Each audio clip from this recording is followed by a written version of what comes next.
This is Where We Live from Connecticut Public Radio. I'm Catherine Shen. Author Rebecca, or R.F. Kuang, moved to New Haven in 2020 to pursue a PhD in East Asian languages and literatures at Yale. Last week, she finished her coursework for the semester just in time for the kickoff of her book tour for her fifth novel, Yellowface. She calls it her pandemic novel, and a gear shift from her past works of historical fantasy and into literary fiction. But it is no slog of a read. Here's the breakdown. Authors June Hayward and Athena Liu were supposed to be twin rising stars. But Athena's a literary darling. June Hayward is literally nobody. Who wants stories about basic white girls, June thinks. So when June witnesses Athena's death in a freak accident, she acts on impulse. She steals Athena's just-finished masterpiece, an experimental novel about the unsung contributions of Chinese laborers during World War I. Today on Where We Live, Rebecca joins us. We'll give you a fair warning, though. There might be some minor spoilers ahead. If you want to stay super safe, which I totally understand, you can always find us on ctpublic.org/wherewelive or on your favorite podcast app after you finish binge reading, if you're like me. Rebecca, welcome to the show. Thanks so much for having me. It's a huge pleasure. We're all fangirling a little bit here this hour, I must admit. I'm so very excited to have this conversation and want to start with these characters. And I've had such complicated feelings reading June and Athena because I get them both at the same time, and I also want to slap them both at the same time. So my first question is that common feedback that you're getting? Oh, yeah. Well, obviously June was written to be awful. But I think people are also surprised by how awful Athena is in turn, and I'll get to that in a little bit. I did have a lot of friends who are early readers come to me and say they felt guilty for feeling sympathetic towards June, that even though they knew she'd done all these awful things, they were still kind of on her side and really got where she was coming from. And that's because, well, generally as a craft trick, I think it's important to put a little bit of yourself and be able to empathize with any character, no matter how villainous they are, because otherwise they just become a two-dimensional cardboard cutout of a bad guy. But it's not fun to watch somebody do horrible things just for the sake of being horrible. It's a lot more interesting to follow a character who has good motivations, or maybe started in a good place, who does care about others and is vulnerable and can be hurt in turn. And the trick with June is that the things that she suffered early in her publishing career, the humiliation, the disappointment, the terror of having her work out there and being completely ignored, is something that a lot of writers can sympathize with. And it's exactly how I felt during the first few years of my career. So all of those experiences she recounts of going to a bookstore for a signing and having nobody show up, for the bookstore manager being very awkward and finally insinuating that it's best to pack up and she go home, or the constant trickle of disappointing sales numbers in the first few weeks. That's all things that I know very well and can write from the heart. So even though June does terrible things with her resentment and her view on the world is very skewed and irrational, her resentments and her anger at publishing are coming from a place that is credible. Now, Athena, on the other hand, is surprisingly awful because the pitch of the story makes her seem like the victim. It seems like it's set up so that June, the white protagonist, just steals the work of this innocent, diverse Chinese-American author whose words are exploited and taken without her consent. But I really don't like to write stories with such clear-cut ethics. I like to make everything gray and messy. And I wanted to disambiguate the question of race from the question of stealing other people's work. So we find out as the story unfolds that Athena also has done quite a lot of taking other people's personal experiences, their pain, their trauma, and sometimes literally their written work without their consent, and spinning it around to benefit her own career, to profit over the stories that she writes based on that. And I wanted to open up ethical questions of why is it so obviously wrong when June does it, but more hazy and gray and possibly permissible when Athena does it. So I had a lot of fun with my two complicated, messy, lovable, but deeply hateable main characters. When I was gonna say, we had a lot of fun reading Yellowface, and I feel your early readers too, because I did find myself, sympathetic sometimes, and then like, oh man, was I supposed to feel that way? And I rein myself back, and I'm like, but Athena's not that great either. So it's very complicated. And let me just say that ambiguity that you just mentioned, that's times that by like a million, because you certainly achieved it with both June and Athena. And speaking of June, want to kind of bring the focus back to her really quickly. As our narrator, June is really as unsympathetic as she is unreliable. Can you talk about what it was like to craft Athena's character mostly through someone else's eyes? Because I was wondering, is this a true Athena? What version of Athena are we seeing through June's eyes? It's so much fun to write a character who's a ghost. This isn't a spoiler because it happens in the first chapter, but Athena dies almost immediately. She chokes in a freak pancake eating contest, and the rest of the novel, she's obviously not alive, and all we get are various characters telling their versions of who they thought Athena was, and there are multiple conflicting versions, and June obviously does not have very charitable feelings towards her, but neither do many other people, and it's fun playing with somebody's legacy so that on the one hand you have this perfect, unimpeachable, successful, pretty young woman who died far too early. And that's the official narrative of her, the version that gets printed shortly after her death. But then all these cracks keep appearing in the facade. And it turns out a lot of people resented and disliked her and had some serious beef with her. And I had fun making it completely ambiguous and ultimately unknowable what Athena was really like, because she doesn't get a voice in this story. She doesn't get to tell her side because she's gone, and all we can do is fill in the blanks. And, June had judged Athena for sort of absorbing and relaying other people's stories.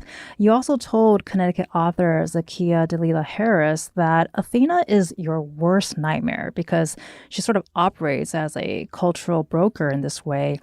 Can you talk about that complexity of authorship and where some authors like Athena really have it wrong? And I have to also mention that there are ways that this applies to journalism, and we were hard pressed not to consider, and that's just another whole show idea, I think. Oh, that's fascinating. I would really love to hear your perspective on how this works in journalism. In the case of Athena, she's not just my worst nightmare because she operates as a cultural broker. And when I think of cultural brokers, I think specifically actually to some of the Asian American authors who became successful during the Cold War because the fiction they were writing was so convenient for a narrative that assimilation was possible in the US, that the US was a place of tolerance and diversity and opportunity. So there are authors who are actually being trotted around on global tours by the State Department, funded by the US government to spread their message of how wonderful life in America was. And I find that fascinating, where a marginalized perspective and state interests align so cleanly in ways that make you naturally suspicious when you read their work. Now, that's not what's going on with Athena here, but she has occupied a place of immense cultural clout and influence, in part because she's often the only Asian American woman in the room, and she's read as the Asian American author who can explain Asia and Asian Americans to everybody else. And this makes her very paranoid and jealous and distrustful of anybody else who might threaten her position. So she actively rejects any overtures from her own community for mentorship or support. She doesn't like being around younger writers because she condescends towards them, and she's secretly terrified that any of one of them might take her place. And she has no sense of solidarity and community support. And that's the nightmare for me. I never want to become somebody like that. But I think Athena's overnight success story, her Cinderella bestseller then, has kind of messed with her head, and she has and this is the more sympathetic reading of Athena that I think doesn't get explored in the text, because again, everybody who's recounting a version of hers has some reason to hate her. But I think the kindest reading of Athena is somebody who was too young for the kind of success and platform that she has, and is desperately trying to cling on to it and stay relevant and stay on top, and doesn't know how to deal with it and doesn't have anybody in her life that can guide her through it. And that's a very sad place to be. And we're definitely going to have to revisit this at some point, which is my unofficial invite that you must come back to where we live. Talking about journalism and why it jumped out to me is because we do relay other people's stories as well. And I'm wondering too, if maybe the difference is I am still writing from their perspective. It's not my story. It's just using sort of my hands and my skills, my keyboard to sort of write out their stories. And also building on what you just mentioned as well, maybe being the only Asian writer, somehow you become the one person who can tell Asian stories. And I do see that in journalism too. And I think it's something that we're slowly but surely getting out of. And so that's kind of the element that jumped out to me in terms of writing fiction versus journalism. But I'm feeling there's a lot of interconnection there. Oh, that makes sense. I think one difference, though, is that in journalism, there is some idea of consent and there is the necessity of fact checking and accuracy. But when you can take somebody's life experience and spin it into fiction, the fictional part operates as a shield for the author to interpret events however they like, make people come off as worse than they might have been, or to inject motivations or ideological biases that might not have been there in the first place. So possibly the capacity for harm in fiction is much greater. And a perfect lead into our next question, really, I want to ask, how does this conversation sort of dovetail with the hashtag own voices conversation? And just a note for those who are not familiar with the term, it was coined in 2015 by Corinne Davis, who described books about characters from underrepresented groups in which the author shares the same identity, drawing on the author's own experiences and written from their own perspective.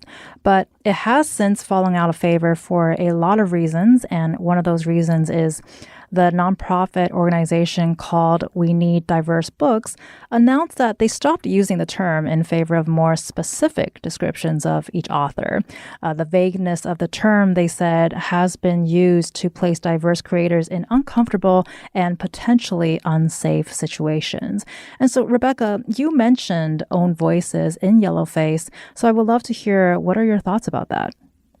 I think own voices came from a very good place, and there are understandable motivations for wanting to focus on creators who come from the communities that they're writing about. And it's coming from a place of exhaustion with years and years of messy representation, of uncritical replication of often harmful stereotypes and generalizations about groups that might be subverted or refuted if we publish people who actually came from those groups that are being written about. At the same time, I've also become pretty exhausted with the term, and I think it feeds into this larger problem of how publishing deals with identity politics and this very reductive way that we match the identity of an author to what they're allowed to talk about. So in the case of own voices putting authors in uncomfortable positions, I'm thinking specifically of authors who are forced to disclose parts of themselves that they weren't comfortable disclosing, authors being asked to come out of the closet, for instance, if they'd written a book about queer characters. And all this is circling around a mentality I find deeply frustrating, which is just this very rigid idea of authenticity and this single issue reading of people as having one identity trait which allows them to write one specific type of story. And it's related to discourse about white authors, for instance, not being allowed to write outside of their own experiences. Arguments like stay in your lane, don't write about Asians if you're white, don't write about communities that you're not a part of. And again, these arguments are coming from a sympathetic place of being exhausted by the clumsy and often directly offensive ways that we're often written about. At the same time, I think this logic too often gets turned around and hurts marginalized writers more than it opens up opportunities for anybody else. Because if you buy into this logic that you can't write outside of your lane, that you have to be strictly authentic in everything that you do, then we can't write fiction anymore. We can only write autobiographies or thinly veiled autobiographies, which means that all Asian American writers can do is write about things like family trauma, the difficulty of being immigrants, anti-Asian hate, etc. We're pigeonholed into writing these very specific stories based on our racial identity. And we see this pop up in acquisitions meetings all the time. If you don't fit the perfect mold of what an Asian American author is supposed to look like or the themes that they write about, then your book isn't considered attractive. And this is so frustrating because all that anyone has ever wanted is to open up opportunities for storytelling for voices that historically haven't had a platform. So I too don't really use own voices anymore, although historically we can see why folks thought it was important. Yeah, I can definitely see that too. And I think what you just said is so powerful. And the fact that you mentioned that it's happening in acquisition meetings all the time, because I wanted to ask overall, would you say publishers get it? Are they getting it? Or is it still an ongoing problem that's happening in the industry? I wish I could speak authoritatively on what goes on inside other publishers. I think, like every creative industry, right, it has a ton of problems. So, in no sense can you say they get it. Obviously, they don't. There's another publishing scandal that crops up in the headlines like every other week, it seems. At the same time, even though Yellowface is a book primarily about negative experiences in publishing, I want to emphasize that there are a lot of amazing people in publishing trying to push against these trends. And those are people on the editorial level, the folks in publicity and marketing, the people who came into this industry because of sheer love for the story and love for other authors, and who are fighting to bring voices that historically haven't been heard to an audience that desperately wants to read them. And they're not getting paid enough for it, and they're being overworked and disrespected. So it's easy to write off all of publishing, so quickly and dismissively, but it's important to remember that the industry is full of folks trying to change things from inside. You've been listening to author Rebecca Kuang. We'll pick up our conversation about her new book, Yellowface, after a quick break. You can join the conversation. Find us on Facebook and Twitter at Where We Live.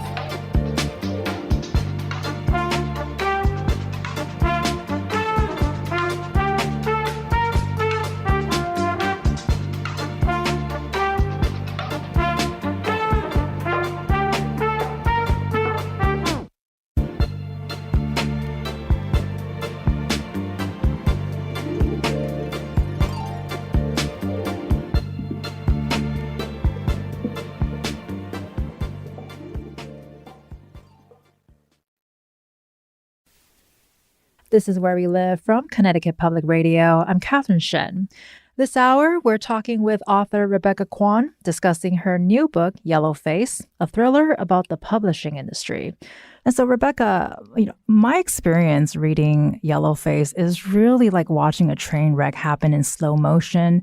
Then it speeds up and then it slows down again. But that train is most definitely falling apart. Can you give us an idea of what it was like writing this, and how were you considering the reader experience? I've had a lot of readers tell me that Yellowface feels like a book that was fun to write and a book that I wrote all in one sitting. And I'm glad it reads that way because that's certainly how it felt. I've previously written these very long, chunky historical fantasy epics that took months and months to meticulously plan and research and plot and reorient the plot and move pieces around, etc. But Yellowface, which is shorter and breezier, was a completely different writing experience. It felt like the whole story just plopped into my head at once. And then once I knew the through line, I just wrote it in these frenzied, feverish bursts, and it all came together very quickly. And I think it's in part because there is such a tone of zippy, gleeful destruction that runs throughout the entire book. There's never really a moment where the reader is allowed to catch their breath, where things slow down and they're like, okay, let's take stock of everything. It's just careening from one disaster to another. And with that, I really wanted to imitate the breathless feeling, the constant distractions, the feeling of being pulled apart in a million different directions that being on social media can evoke, and the anxiety and the stomach dropping, nervousness that doom scrolling through Twitter or flicking through TikTok can inspire in you. And it's not a brain space that I like to be in for very long. In fact, I'm trying to use social media less and less. But I wanted to see if I could craft a book that replicates the experience of being so plugged in and paying attention to so much going all at once that it seems like you're only ever in a train wreck that is speeding up and accelerating towards devastating consequences. Well, I definitely felt like I couldn't stop. So you did an amazing job there for sure. And I do want to talk about too, June, something that really jumped out to me is June really prided herself on being so easy to work with as she sort of sliced and diced Athena's work. I want to ask, why do you think people are so resistant towards the presentation of different languages in an English novel? Because I have to say, you using da and xiao and ah in the book in the context of names that made me smile when I read them. But of course, I would understand the initial confusion, but it seems like it's something that maybe a simple Google can help, especially a lot of Western classics like Russian classics leave a lot of French text untranslated, but we get footnotes on them. So I'm curious to hear, do you think there's a difference when it comes to English and Western languages, you think? I think publishers have always been worried about accessibility, and everybody just wants to provide a smooth reading experience. At the same time, like you mentioned, there are plenty of classical texts that do not offer a smooth reading experience, and the reader is just expected to do their research or figure things out, read the foreword, read the footnotes in order to keep up. I'm reading Dostoevsky's The Brothers Karamazov right now because I decided it's my sexy big book summer, and I'm finally going to try to find the focus and attention span to sit with some very long epics. And I mean, Dostoevsky and all of the classic Russian canon is incredibly frustrating because the characters have like 5 different nicknames, diminutives, and if your attention drops for even 1 second, then suddenly you don't know what a scene is about. But there's never been any attempt to simplify any of that. The reader is just expected to meet the level of story. And I think there is a growing consciousness and a willingness on the reader's part to apply that same level of effort to books about non-Western languages and works in Chinese. Ken Liu, who has translated a lot of Chinese fiction, has very good essays and explanations in the forewords to these texts about how he isn't trying to smooth out the reading experience so that the reader doesn't know that the work came from Chinese in the first place, but to provide actually additional context and explanation so that things are gained in translation, extra context is added. It feels like a fun experience where you are juggling between 2 languages and learning more about the source language rather than ignoring it entirely. I think readers these days are up to the effort. I think June and her editor, when they're trying to replace anything that's difficult about the original text, belong to a much older model of publishing that is just trying to sell an easy commercial experience.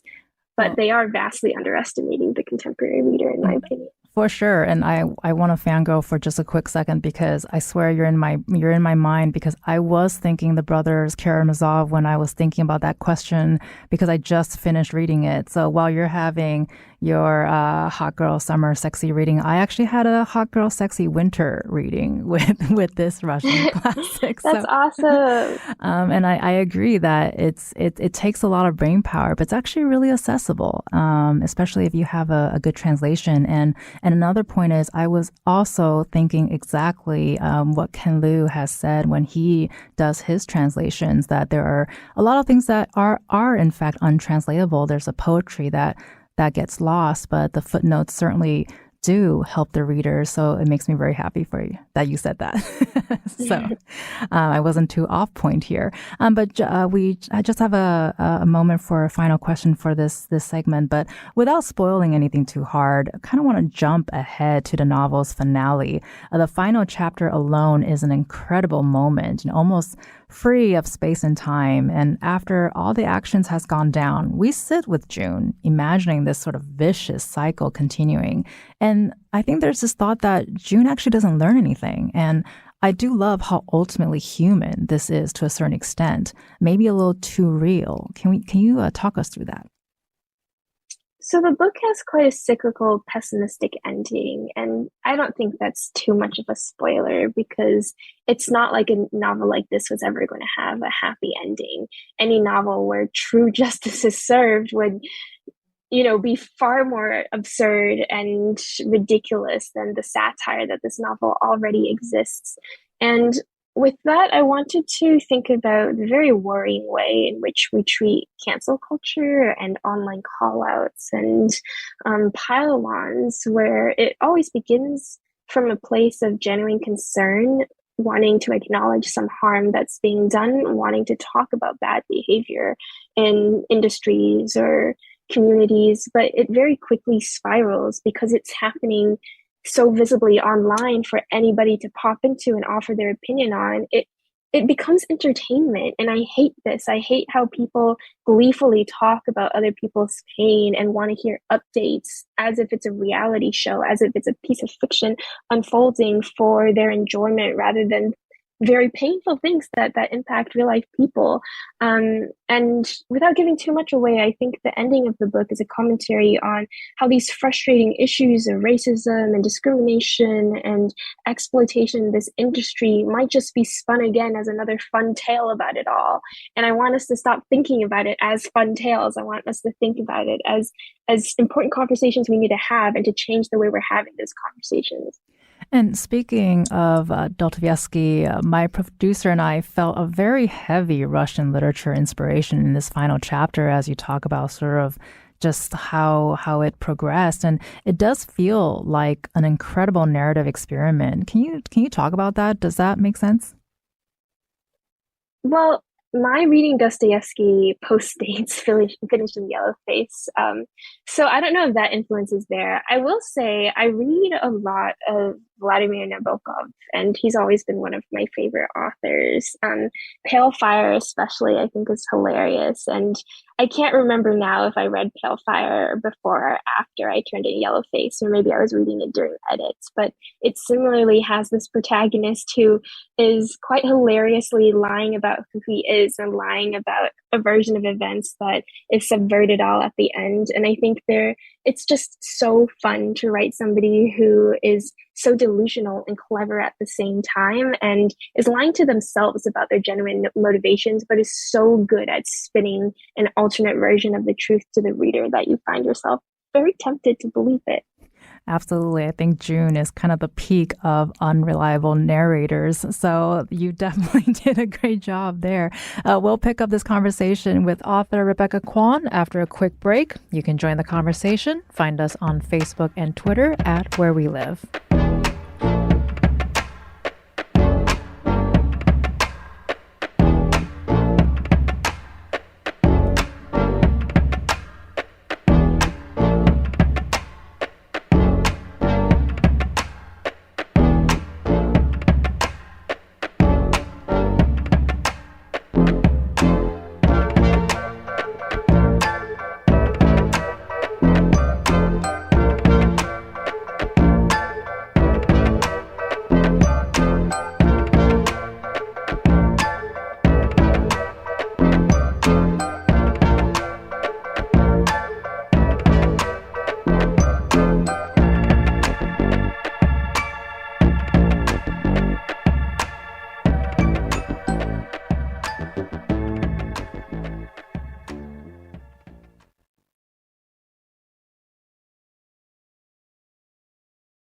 This is Where We Live from Connecticut Public Radio. I'm Catherine Shen.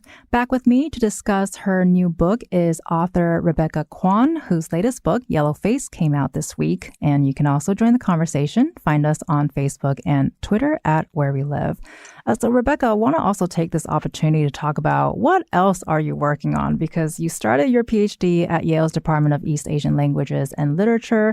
I want to ask, what gives you the energy to pursue such different professional endeavors while doing them so well? And by the way, you also just won a Nebula, so massive congratulations to you.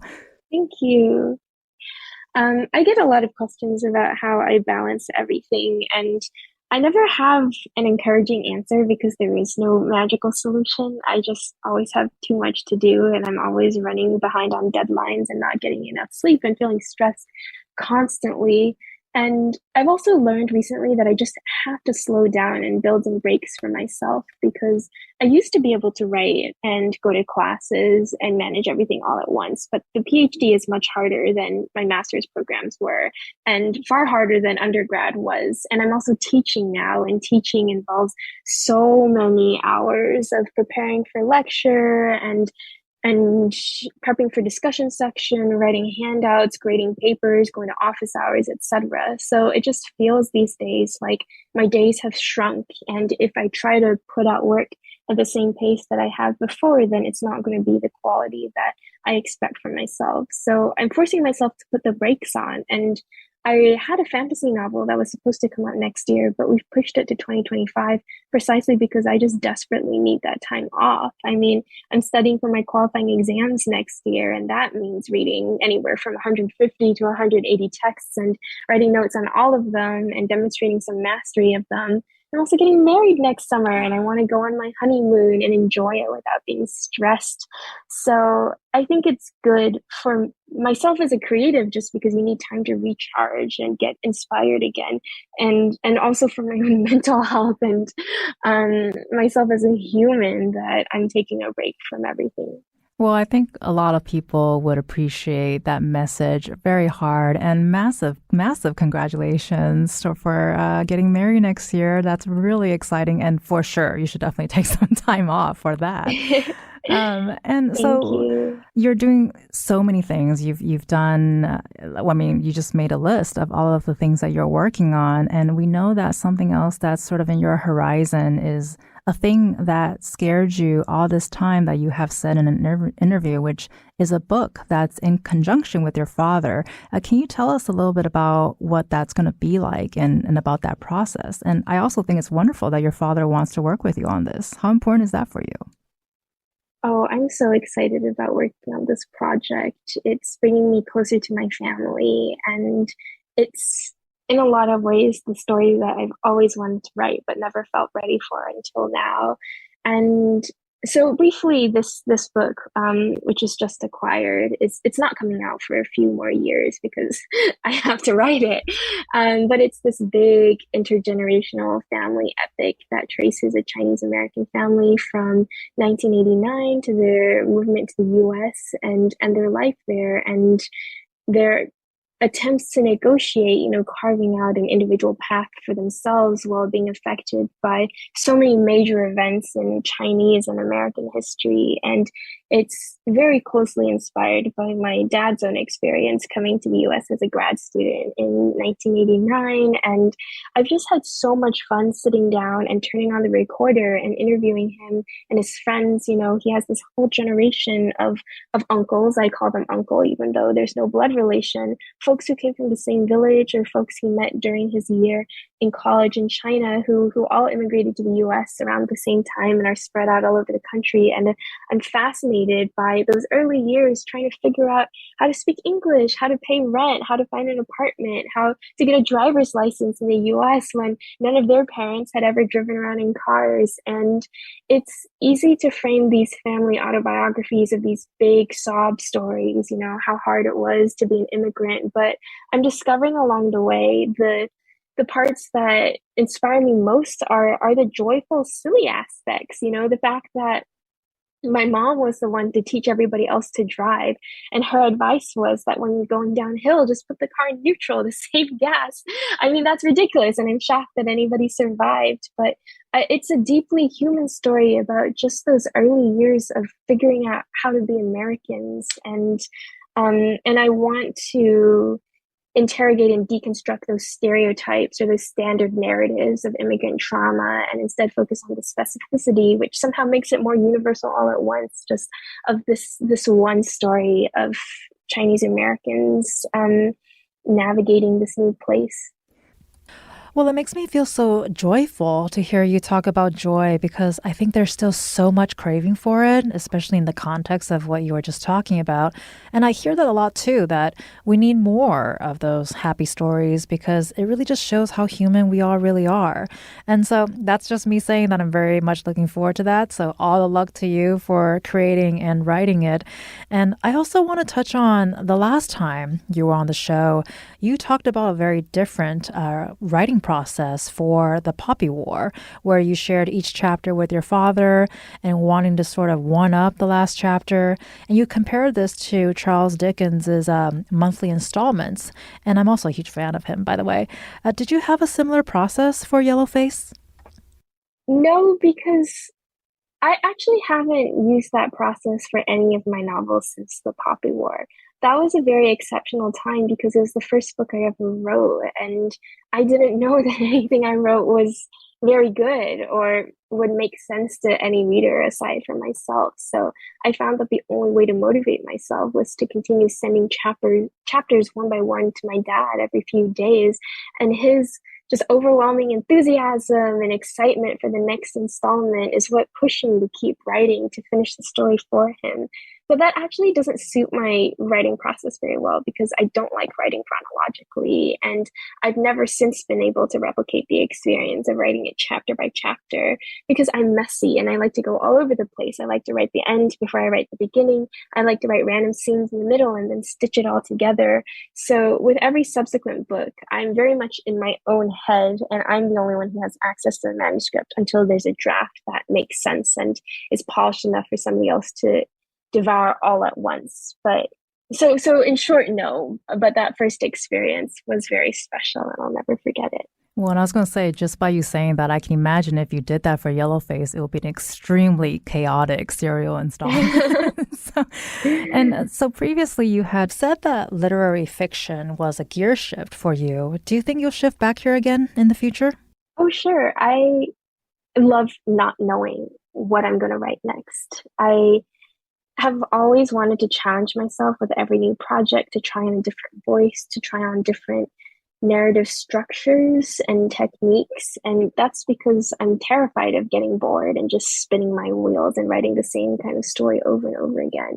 And there are authors who I admire immensely who did just write the same kind of story over and over again for their entire career or stayed in one genre or even stayed in the same series. And maybe that works for them, but I could not imagine doing that for 10 books in a row and remaining as excited and interested in writing as I am now. The only way I can keep myself motivated is to treat everything as a fresh new experience. So who knows what I'll write next? Maybe I'll write a rom-com, maybe I'll write a proper romance, maybe I'll dive back into literary fiction, maybe I'll sink back into epic fantasy.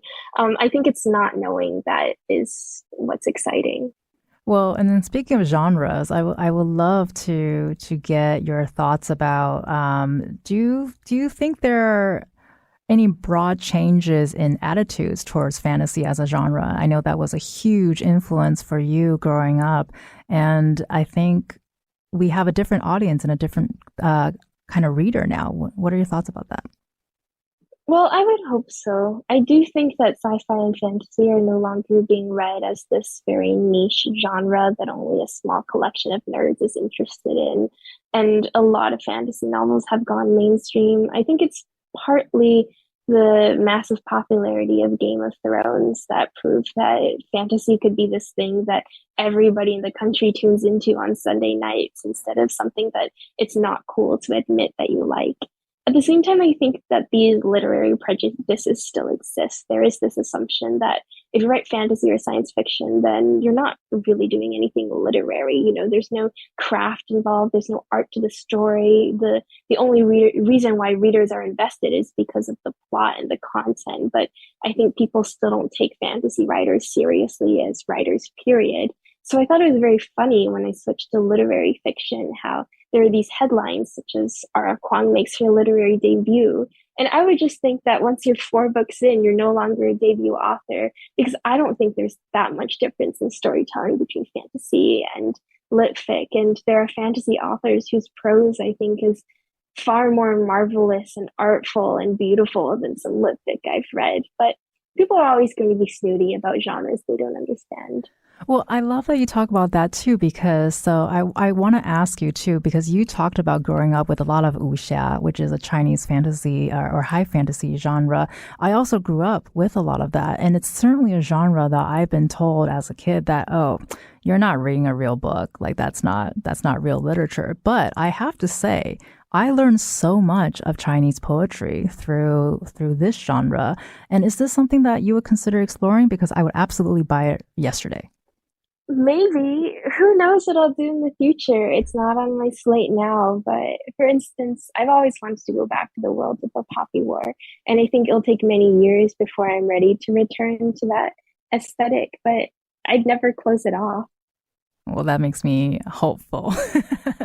And can you also, sort of a different kind of gear shift here? Can you speak to the recent embrace too of a very messy or even unlikable female protagonist in literature? I think we've been seeing that a lot recently. Is this something that you've seen authors leaning into, and do you think you might want to explore it in a different way in terms of what you did in Yellowface? I actually don't know that this embrace of messy female protagonists is all that recent. I think, we've had books out for decades about unlikable or monstrous or cold or even just the women who don't want to be mothers and don't want to be wives. So I'm hesitant to call this a recent trend. I will say that when I was reading around psychological thrillers and trying to understand the genre better, something I noticed in a lot of these thrillers written by women that have women protagonists is that the protagonist is often this singularly nasty, condescending voice that is sometimes just so addictive to listen to. I mean, the voice of Gone Girl, listening to Amy, she's so full of spite, not just for Nick, but for all other women. She loves to judge them. She loves to sort them into categories such as slut, wife, boring, Midwestern, etc. There's nobody who can live up to her standards. And this voice is prevalent in a lot of novels that are Gone Girl wannabes or just similarly situated in the genre. And I'm wondering why that voice is so fun to listen to, because it's not a voice that we would ever want to adopt or a voice that we even would want to spend all that much time with if it belonged to somebody we knew in real life. But I think people take a lot of pleasure in listening to that spitefulness and vehemence, because I think ultimately that anger is not actually directed towards other women, but towards the roles that they're forced to fulfill, the performances they have to put on, the scripts that they have to adhere by, the standards of perfection that all other women in their orbit are trying to live up to. And when you have this nasty female narrator who's just calling it all bullshit, I think that feels immensely liberating and fun. And we've got about two more questions for you. I want to switch gears to a different role that you were able to fulfill. You delivered the J.R.R. Tolkien lecture on fantasy literature at Oxford that was meant for 2020, but you did it in 2022 because of COVID. I want to know, how did it feel to present that lecture when you're a fan of Tolkien yourself? Because I too am a huge Tolkien fan. Oh, it was an amazing experience, especially because it was my first time back at Oxford since I left in 2020. And I left very unceremoniously in the middle of the night. I remember clunking down the staircases with my two huge suitcases at 4 in the morning to catch a cab to the train station to get to the airport. And this was because it was March and COVID was spreading like wildfire and everybody was evacuating their international students, and it felt so unreal to leave Oxford in the middle of the night and head to Florida and not know when I would ever be back. So being invited to give that lecture and return in person and standing in college and walking those cobblestones felt like a real homecoming. And Oxford has always been kind of a magical place where you feel connected to the scholars who have come before you. It is so much a place that feels removed from space and time, where that distance across decades and centuries has shrunk, and you're walking the same paths that so many thinkers whose words you're deeply familiar with came before. So it was all just very magical and meaningful, and I might have cried a bit, but I Well, was just so honored and excited to go back to that lecture. Well, I was going to say, I am just basking in your radio presence right now. I had the pleasure of also checking out the Bodleian collection of Tolkien works a couple years ago, and let me say, there were a couple of tears. So you're in a safe space here for that.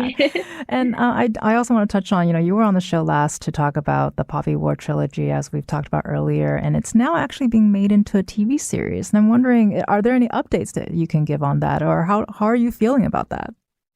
Oh, none that I can talk about, Okay. and none that can be announced specifically because the writer's strike is happening, and I don't believe in crossing picket lines. So I'm happy to put the brakes on all TV adaptations on any of my works for however long it takes for writers to get the acknowledgement and compensation they deserve.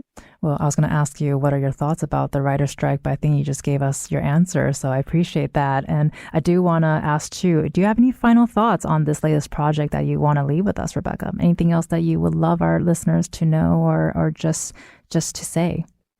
Just that I'd love everyone to have fun with it.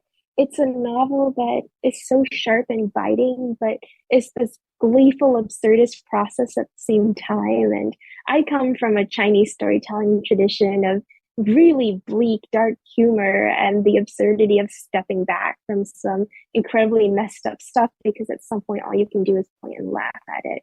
So although Yellowface is all about all these very trenchant social issues, it's more importantly, it's just funny and ridiculous, and I want folks to have fun reading it. So I had such a good time writing it. I hope you all have as good of a time reading it. Well, I'm smiling as you say that because I often say a lot of Chinese storytelling does not care about your feelings. So I appreciate you saying that. I just want to take a moment to thank you, Rebecca, for spending time with us today. It was such a pleasure. I had a good time, and I hope you had fun too. I had a great time. Thank you. I'm Catherine Shen. Today's show is produced by Katie Pellico. Our technical producer is Kat Pastor. Download Where We Live anytime on your favorite podcast app. And thank you so much for listening.